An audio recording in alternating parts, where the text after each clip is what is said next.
आपल्या प्रत्येकाला जन्मताच एक मेंदू मिळालेला असतो. त्या मेंदूला अजून हुशार करायचे की मंद करायचे हे आपल्यावर अवलंबून आहे. खालील गोष्टी करत असाल तर ते चालू ठेवले तर मेंदू मंद होईल. होय. खूप वेळ एका जागेवर बसणे, काही मुले तासन तास एका जागेवर बसतात. अगदी अभ्यासासाठी सुद्धा एका तासापेक्षा जास्त वेळ एका जागेवर बसायचं नाही. मेंदू बिचारा होऊन जातो. मोबाईल बघणे त्यावर गेम खेळणे याने मेंदूला खूप मजा वाटत असली, असं वाटत असलं तरी प्रत्यक्ष अजिबात मजा बिजा काही वाटत नाही. उलट मेंदू थकतो. म्हणून मेंदूसाठी मोबाईलवर जास्त म्हणजे अर्धा तासापेक्षा जास्त वेळ घालणे अजिबात योग्य नाही. बघा. जंक फूड खाणे, दुकानात बाहेर टाकून ठेवलेले वेफर्स खाणं वाईट ते जिभेला खावेसे वाटत असले तरी मेंदूला अजिबात आवडत नाही. खूप जास्त चॉकलेट कोल्ड्रिंक पोटाला त्रास होतो. शरीराला यातून चांगलं रक्त निर्माण करता येत नाही.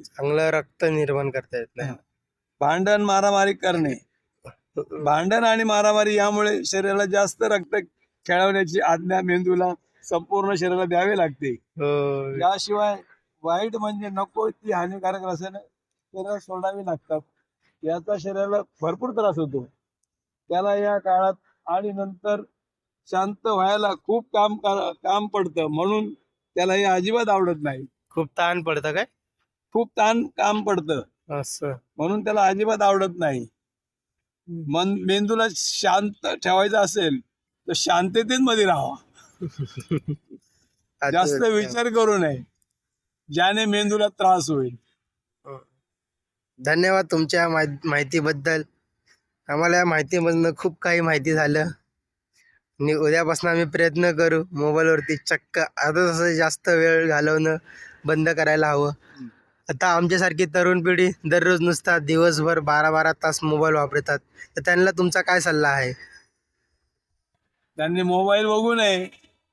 जास्तीत जास्त मोबाईलचा वापर कमी करणे. त्यामुळं मोबाईल बघून डोक्यावर परिणाम होतो. काही लोक एवढे गुंग होतात की त्यांना कळतच नाही आपला मोबाईल कुठे ठेवलाय. अरे त्या विषयी की मोबाईल विसरून चालला इथं चक्क इथं तुम्ही बसले तिथं. तुम्ही दिला त्याला? अरे बोलतो मोबाईल घेऊन तिकडे गेला का एवढा नाद दिला. अतिउत्तम. तुमच्यापासून ज्ञान घेऊन आम्हाला लय चांगलं वाटलं. तर दर्शकांना बी आमचा नमस्कार. परत जर मला बघायचं असेल तर सबस्क्राईब करा या चॅनलला. सबस्क्राईब करा. परत बोला. परत जर बघायचं असेल तर या चॅनलला सबस्क्राईब करा. सबस्क्राईब करा. अतिउत्तम.